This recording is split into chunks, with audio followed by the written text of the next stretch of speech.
Next, we have Lauren Gertrude, here to share her experience from a parent's perspective.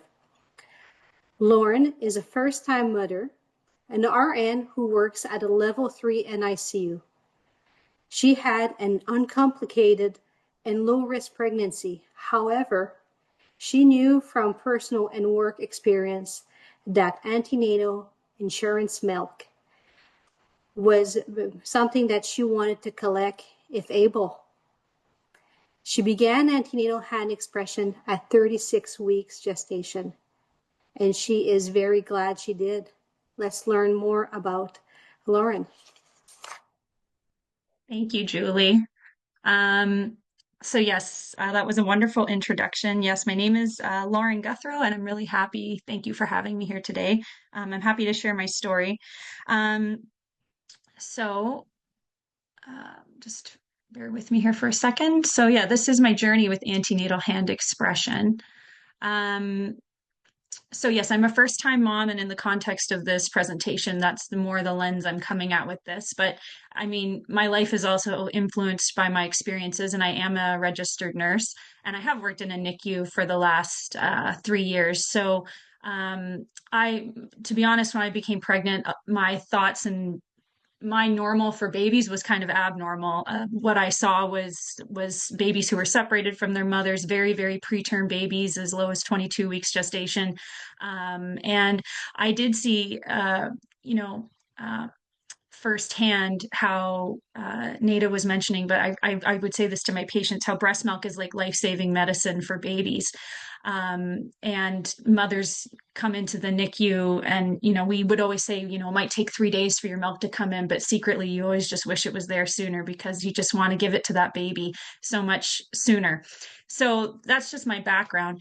Growing up, my mother is also a nurse and actually a lactation consultant. And I was just sort of bathed in this idea of upstream thinking, learning about how breast milk can help, with health issues or just set babies up for success into adulthood.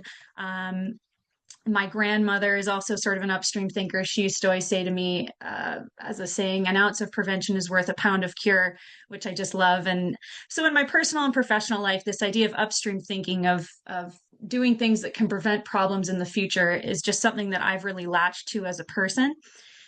So I was pretty on board with the idea of antenatal hand expression when I learned about it. That being said, I didn't really know a lot about antenatal hand expression when I became pregnant.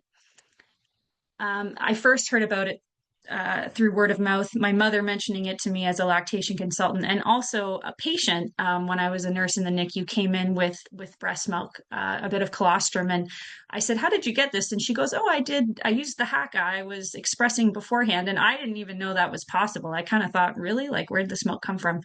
Um, but anyway, that was my very first experience. I also attended a More Milk Sooner presentation by NADA, actually through the BCC. So it was more geared towards healthcare professionals. But I was pretty convinced after that lovely presentation that this was something I wanted to try to do. And I should also mention it was brought up in a prenatal course that I took as something that people could do, but I would say there wasn't really much information other than it was something you could do. It was very just kind of skimmed over, or just not skimmed, but just mentioned, not really gone into detail. But I thought it was neat that they mentioned it. So exclusive breastfeeding was something very important to me just through my personal and work experiences. The More Milk Sooner really presentation really hit home that the first hour after delivery, it's important to stimulate your breast. And I just so saw that as a nurse. Um, we often would say in the first 2 hours you need to start expressing milk, but this first hour was just kind of eye-opening to me. And I felt like it was something important I wanted to work into my plan of delivery if something were to go wrong. So I wanted to again collect that insurance breast milk in case something didn't go according to plan. I really had to work during my pregnancy to normalize birth and stay in a frame of mind that everything was going to be normal, and just because of my work experiences. So that was what I was working to do as a pregnant first time mom. And the idea of having insurance breast milk was kind of nice to me because not so much of a that I was worried if my milk would come in or not, more because I thought about these scenarios of what if me and the baby were separated? How could I have milk available for my baby if that were to happen? Hoping it won't, but if in case it did, I thought it was reassuring to me to know that maybe I could have that milk. So my plan moving forward, once I decided that for myself, was to have everyone on the same page. So I wanted my birth support team, which was my husband and my mother, to know that I was doing antenatal hand expression and that the milk, where it was in the freezer. Here's where it is.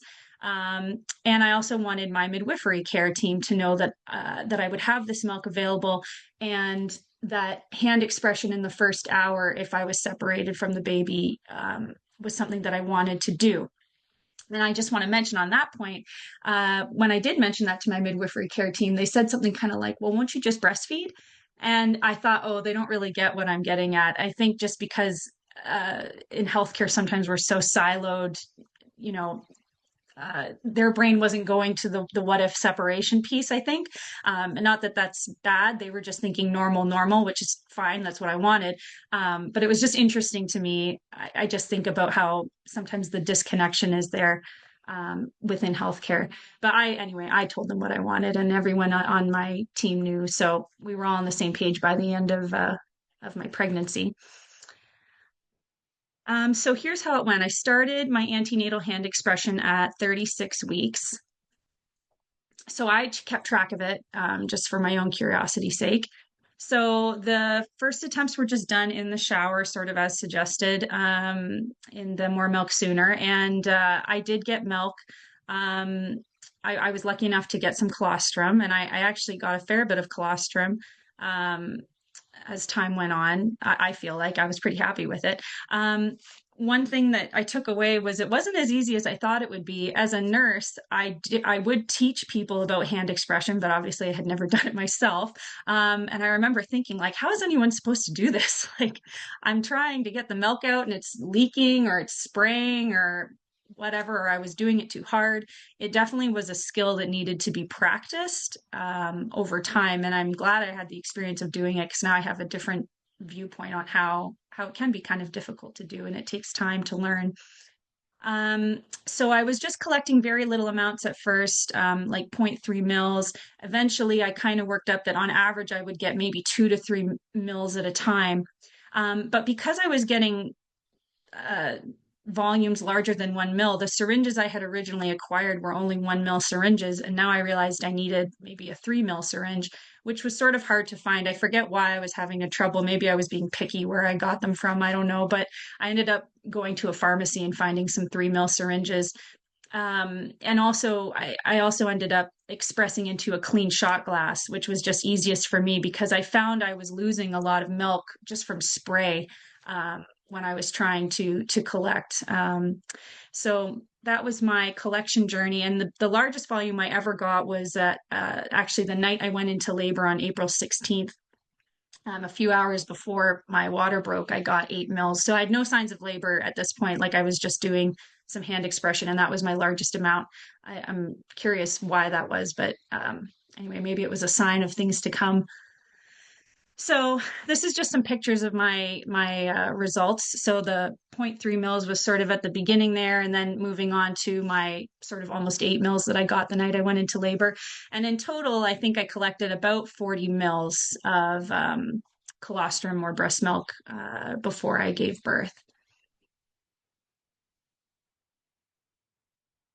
So I'm going to talk about my birth story quickly. This is the last photo I took before I went into labor. It was only a few hours before my water broke, and my last thing to do was to get my hair done. And I managed to get it done. And the girls were joking I'd have the best hospital hair if I went into labor that night. Little did we know I actually did go into labor that night, but I did not look decent afterwards. So this is the last decent photo I have before I gave birth. So my water broke at 10 p.m. that night. I was just over 39 weeks. I had no signs of labor before my water broke, and things moved pretty quickly. And it was intense right from the start. Um, I'm an upstream thinker, but I forgot to put gas in my car when we were trying to get to the hospital. Thank God for my mother. She was with me and she filled it up very quickly, and we continued on our way to the hospital. So we got to the hospital and I got to the stage of needing to push pretty quickly. So I was hoping to have a natural birth anyway, but I remember being in the hospital thinking an epidural might be nice actually, but I knew that it was just too intense and I wouldn't be able to lie still, so it never happened. Um, the the pushing came quick, but the pushing was long. I pushed for over 3 hours, and when baby came out, we realized it was maybe so difficult because he was actually sunny side up. So that explained a few things to us why that took so long. But I did have him vaginally. Um, and I remember thinking, okay, well, I didn't have an epidural, and people say when they have births like this, they feel great after, like baby comes out, and now I feel amazing. Not so for me. For some reason, had pain, quite a lot of pain right after the baby came out, and that continued on for quite a few days. I had what I found out was after pains. I didn't know they existed. I felt a little annoyed. No one warned me about this in prenatal or the midwives or anyone. And I found out that's usually because it's sort of uncommon in your first birth that that would happen. So I was a little taken aback by that. Um, because of these after pains and because I was so exhausted from pushing for so long, I had no energy to latch my baby. He came out actually quite vigorous, but I could not latch him myself. My mother, thankfully, did that for me. She was helping the baby latch. And if I didn't have someone there who knew that was important and what we wanted, I don't know that that would have necessarily happened. My midwives were pretty busy dealing with other things. But this support person I had who knew what I wanted helped the baby latch within that first hour. And then we were home by 10 a.m. Didn't want to stay in the hospital. I wanted to go home. So we did. And so overall, I got pretty much everything I wanted on my wish list for my birth. So why the milk mattered uh, to me. Post delivery, these afterbirth pains continued for probably honestly, a week, but I mean, really intense in the first few days. Um, I had like 9 out of 10 pain with every breastfeed. So when I'd start breastfeeding the baby and they're firstborn, I mean, I know they're just meant to suckle for a long time, but I would just be in such pain. I did have to occasionally stop and say to someone, can you please take the baby? Because it was triggering these contractions. And in those moments, that's when we would use the collected colostrum to give to my baby when I wasn't able to continue feeding him. He also was born because of it was such a long time pushing with quite a large swelling on his head and bruising. Um, and subsequently, he did have sort of higher level bilirubin and did have jaundice. He was quite a yellowy color when he first came out for the first few days. So I knew that the breast milk could help get rid of that bilirubin in his system. And so I was really, after every breastfeed, even giving him extra colostrum with the syringes just to try to help get him to poop more because I was hoping that we could avoid phototherapy. I really did not want to have to go back to the hospital if I didn't have to. Um, and he was stooling. I don't remember how much he stooled, but he definitely did. Um, and the benefits for me was really just peace of mind. I mean, we were home. I was having pain. I was having difficulty having him stay latched for a long period of time, but I knew I had this milk. And in the photo, you can see here my mother holding my son. You can actually see the syringes of colostrum beside her on the table there that she was helping me give to him in the first few days. So he always remained below phototherapy levels. And he also just had minimal weight loss. He was, I think the max weight loss I have there, we calculated 4.6% in the first, that was the max weight loss he had. So reflecting back, um, that support with latching the first hour was really pivotal for me. Like I said, you're just in a whole other world when you give birth, and having other people know that that's what needed to happen. I don't know if I would have, I guess I would have remembered, but I was just so exhausted. It's hard to have that all on the mother. Um, um, so I was really glad someone was there who knew what I needed in that moment and what my son needed. Um, the afterbirth pain while breastfeeding. So as you know, now that I've had my baby and I've had time to think back, I think I don't know that this would happen, but I could see it just as a person who works in healthcare, that if I was having intense pain and perhaps I was, admitted and there wasn't anyone there who knew what I wanted, maybe they would have said, "Oh, well, you're having a lot of pain. Why don't you just give a bottle right now and just let the baby feed that way?" I could just see that happening. Again, I'm not saying it would have, but I think that's a moment where that could have happened. But I had my colostrum, and so it wouldn't have needed to happen. And then no worries. So really, we were equipped with colostrum. I had everyone on the same page about what I wanted, and so these things that maybe would have been issues of I can't keep my baby to the breast, it didn't feel like an issue at the time because I had this milk that I just knew was there in the back of my brain. It never actually even felt like an issue. And when I was approached about maybe even talking about my experiences, I thought, well, what is there to talk about? I don't really feel like that anything that exciting happened to us, because it didn't feel like a struggle, when you have the proper supports around you and the things you need when you need it. Um, so it was a nice, calm transition to becoming a mother and my baby being with me. So I just think back to that quote I said before, an ounce of prevention is worth a pound of cure. I'm thinking back to my grandmother, and her mother used to say this, and really in milk, it actually is an ounce of milk that I got a little bit more than, and it just resonates with me.